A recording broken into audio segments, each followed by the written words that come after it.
Mass జాతర mass జాతర ఒక్క విషయం మీరు అందరు వినాలి.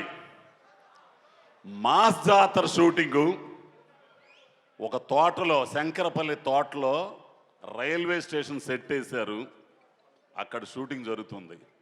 ఇదిగో ఈ అబ్బాయి రవితేజ, ప్రవీణు, నేను, హైపరాది మొత్తం అందరం ఉన్నాం. ఇంతలోకి ఒకరు అన్నారు, సార్ అన్నయ్య గారు ఇది మీదేనంట కదా అని అన్నారు. అంటే 26 ఎకరాల మామిడి తోట కొన్నప్పుడు ఏదో 12 లక్షలు, ఎప్పుడో. ఈ రోజున అది 100 కోట్లు. వినాలి, అయ్య బాబోయ్ ఇంత కోట్లయిందా అన్నయ్య అనంటే, ఎరిపోవా ఇవన్నీ ఎడే ఉంటాయి రాయ్, మనమే పోతాం. ఈ ఉన్నయన్న ఆనందాన్ని ఎంజాయ్ చేయాలి. పుట్టినందుకు పని చేయాలి. ఖాళీగా ఉండకూడదు, సోమవారిగా ఉండకూడదు. పని పని పని దైవం. బ్యాక్ టు బ్యాక్ సినిమాలు చేస్తా, పని కల్పిస్తా. ఆర్టిస్టులకు కానీ టెక్నీషియన్స్ కానీ చేసే ఒక్క హీరో కూడా ఉన్నాడంటే రవితేజనే. కాదంటారా? హిట్టు ఫట్టు తీసవుతాయి ఇవన్నీ అనవసరం. తెలిసినా పని పని ఇండస్ట్రీ కొన్ని వేల మంది, కొన్ని వందల కుటుంబాలు, కార్మికులు, టెక్నీషియన్స్, అసిస్టెంట్ డైరెక్టర్లు మొత్తం 24 క్రాఫ్ట్లు ఉన్నారు. వాళ్ళకి పని కల్పించాలి. వెంటనే సినిమాలు చేసి పని కల్పిస్తున్న ఏకైక హీరో. ఇంకొకటి, ఈ విషయం ఈరోజు ఖచ్చితంగా మాట్లాడతా. ఎవడేమనుకున్నా సరే వస్తారు. ఎవడు టాలెంట్ ఆడుంటుంది ఇక్కడ, ఎవడు ఆట ఆడతాడు ఇక్కడ, ఒకడు నియంత్రించలేడు. తెలుసు, అర్థమైంది. ఎవరన్నారు ఈ మాట? రంగస్థలం దెబ్బతో మేము ఆడడానికి వచ్చాం, మాకు ఆడడానికి అవకాశం ఇచ్చారు మైత్రి వాళ్ళు, సుకుమార్ గారు.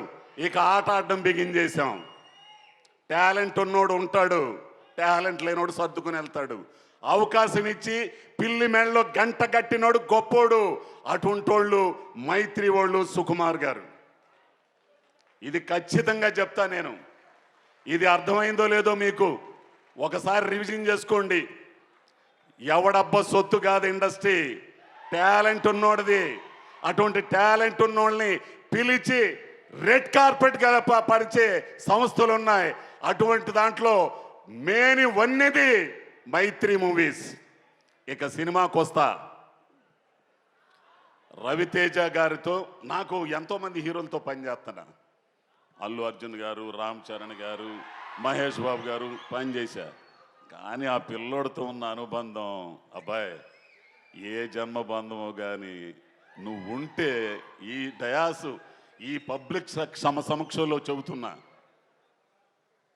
నేను చాలా అదృష్టవంతుడు అబ్బాయి. నీలాంటి తాత్వికుడు, వీళ్ళందరికీ నువ్వు ఒక హీరోలా కనపడతావు.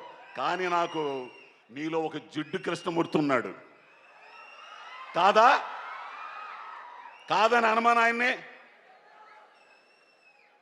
నిజంగా ఉన్నది ఉన్నట్లు మొహమాటం లేకుండా నిజంలో బ్రతకడం, నిజంగా ఉండడం ఆయనకు ఒక్కడికే చెల్లింది, నాకే చెల్లింది. ఎవడేమనుకున్నా సరే చెప్పాల్సింది చెప్పా. ఇకపోతే ఇరుముడి. రవితేజ గారి సినిమాల్లో నాకు నచ్చిని అడ్డొస్తావా? లేదు, నేను ఇక్కడ తిరుగుతున్నా ఊరికే. రవితేజ గారి నీ సినిమాలో నాకు నచ్చింది ఆటోగ్రాఫ్, మై చరణ్, అది నేనింతే, విక్రమార్కుడు, శివ నిర్వాణ అనే ఒక డైరెక్టరు, ఒక నటుడు, పరిపూర్ణమైన నటుణ్ణి రవితేజ అంటే ఇది అని ఇన్నాళ్ళకి మీకు చూపించాడు. మళ్ళీ